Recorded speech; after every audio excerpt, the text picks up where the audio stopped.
going on YouTube? Welcome back to the channel. Today we got the Lambo Huracan Performante.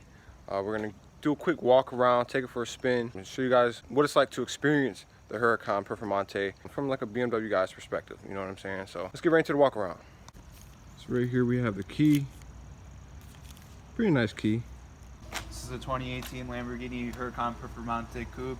I believe the color is called Giallo Inti. I don't know. It's pretty classic yellow Lamborghini.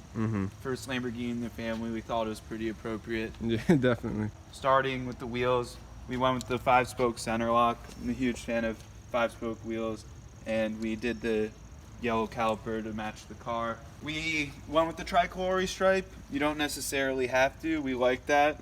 When you go with the tricolor, this actually becomes a decal. If you don't do the tricolor, they paint it. Very weird by Lamborghini. Yeah. I don't remember the exact name of the package. I think it's called the styling package. It makes the mirror, as well as where the wing is attached, gloss instead of matte. Just kind of a cool touch. From the exterior standpoint, I'm pretty sure there's not much else we optioned or you can option. So it's kind of what we went with. I guess we can hop inside and I can go over a couple things. There really isn't too much inside because the car comes pretty equipped. Right away you can notice the Performante interior, all the stitching, which is unique to the car. We ended up going with the carbon bucket racing seats because we plan on tracking the car and felt it kind of matched, I guess, the personality of the car. I mean, this is a race car, so race seats seem about right. I've already been on a rally in this car for 4 hours. My back did get a little tired, but it's worthwhile. Definitely. I'm trying to think of other upgrades. There come small things. I mean, happened to do the upgraded sound system after I sort of said the 458 sucks, so this car actually bangs if you can hear it over that insanely loud V10. But other than that, I mean, there are a couple other options I'm not really thinking of off the top of my head, but other than that, I'd say that's the gist of the car. Bet. Yeah, I mean, you guys can see all this carbon. If I get in up close in the light, looks really cool. It's everywhere right there, above the speedo, all in the middle right there. And then we have some normal carbon fiber right there, the weaves and everything. But yeah, the design language of this car is beautiful. Next thing to do is take it for a drive. We got our boy Alec back with us. We're in the Performante. Gonna take it for a quick spin.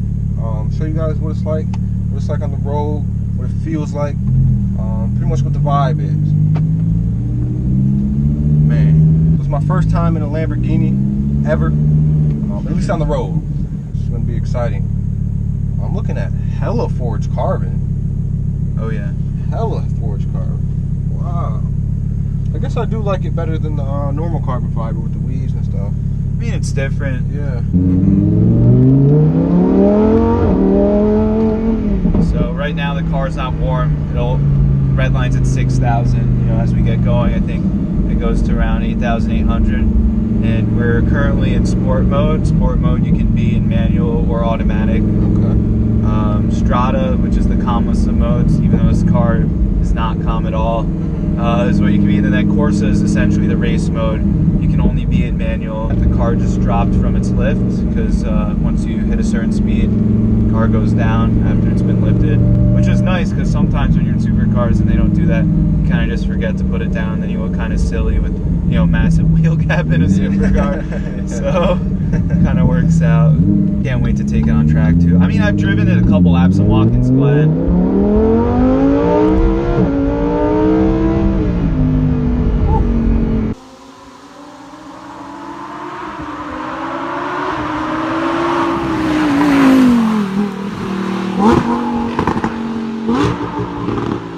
In sport mode, there are more crackles, which I don't know why. Yeah. Then I think, I don't know what race does, but it certainly has its own sound.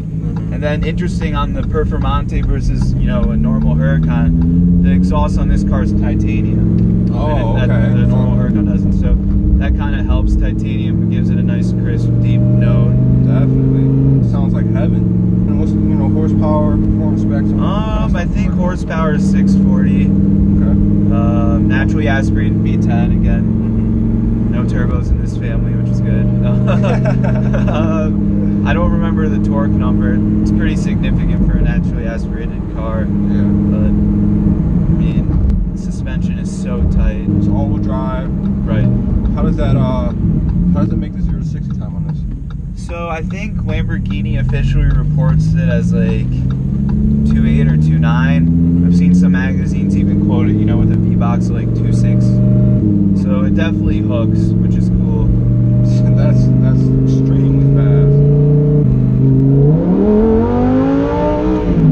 Got some people encouraging us to rev, some landscapers. It'll make their day, maybe, who knows. So we picked up this car in March. He said, damn. And it already has over 2,000 miles. I told you I took it on a rally with some, I think there were like 18 other Lamborghinis. They came from Jersey. We kind of met them near where we live. And then we all traveled to Watkins Glen for a Super Trofeo race, which was pretty cool. Being around, you know, the racing Lamborghinis, I thought was interesting. Sitting in a Urus was pretty cool. I hadn't seen one to that point. I missed the release party. I was in Michigan at school. Yeah.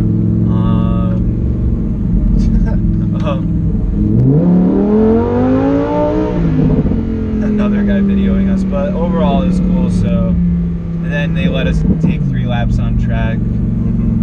It's very, I don't know if you know, the viewers are familiar with Watkins Glen, but definitely look it up. It's a crazy track. I think it's around 4 miles. Damn. Great turns, cool back straight. And the funny part is, he was saying the seats in the Super Trofeo cars are more comfortable than these buckets in the Performante. Damn. Yeah, I mean, which is just kind of ridiculous if you think about it.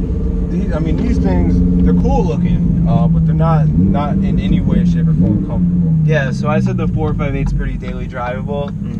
A normal Huracan, I've heard great things that it is. This car with this seats, not a chance. Yeah.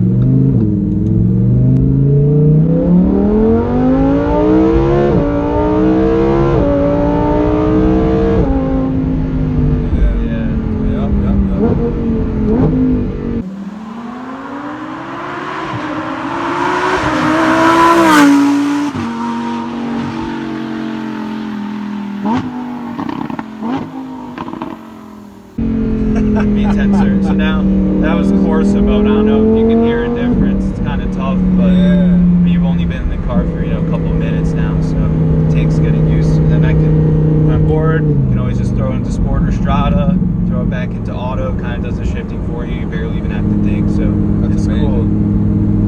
Of course, it's fun to drive in. I mean, on these slow roads, maybe not as much, but Yeah.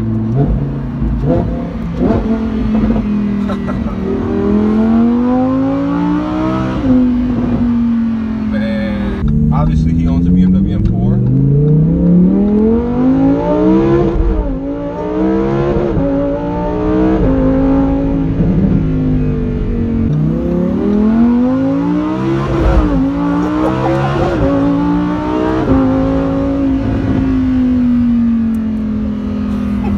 Oh man, that got violent, bro. But yeah, owning an M4. You obviously know what it's like to be in the BMW M's. What do you think? Like jumping into something like this? Okay, so I said the 458 was a big difference. Then if you think this car is what, 7 years newer, Yeah. with more racing technology, it's like a whole different game. I mean, doesn't it feel remotely similar? Again, naturally aspirated, so the response is amazing. Yeah. The exhaust note, I mean, this car is probably one of the loudest cars I've ever been around. And Crazy.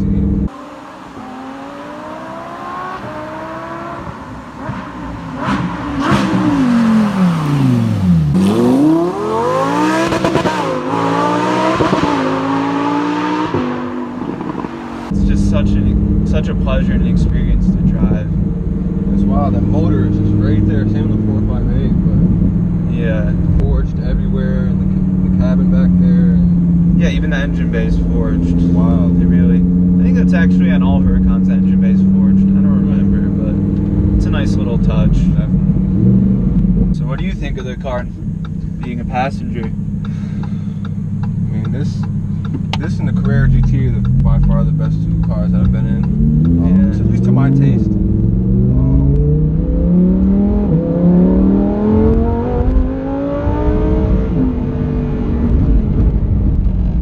Feel the road.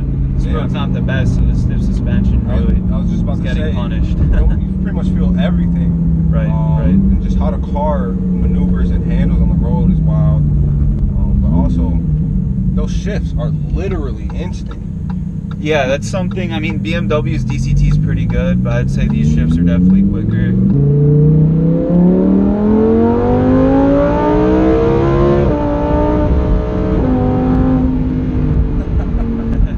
Puts a smile on my face every time. Man, dude, this is motivating as hell, man. Yeah, goals for sure. So I don't know if any of the viewers know, but the Huracan, you know, it's definitely a car I want to own. But Lambo is definitely one of my favorite brands. It's something about the design, the sound. I mean, it just, to me, it just looks badass. You know what I'm saying? I mean, Certainly aggressive. I definitely respect, you know, Porsche and Ferrari. Every brand has their own taste. But I feel like Lambo fits me as a person. Right. And I definitely want to own a Huracan. I guess for me, we had a Ferrari in the family first. I used to like Ferrari a lot. 458 amazing. I really love the F12. I would never spend the money to get a TDF, but that's one of my favorite cars. But the direction Ferrari is going for me right now just doesn't do. I mean, obviously, you know, 488's turboed. 812 Super S is still naturally aspirated, but don't really think it looks better than the F12. So, and now Lamborghini, you know, set the Nürburgring time like twice this year. Yeah. This car, then the 911 GT2 RS broke it, and then the SVJ got it back. So I think Lamborghini's been doing big things, you know. So you gotta appreciate that. This car really changed the game for Lambo.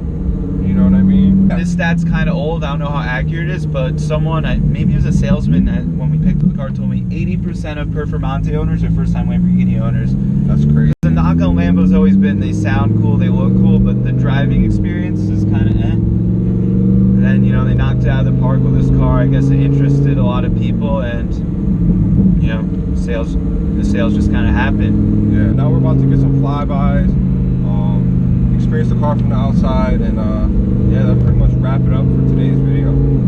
Then get you to the airport.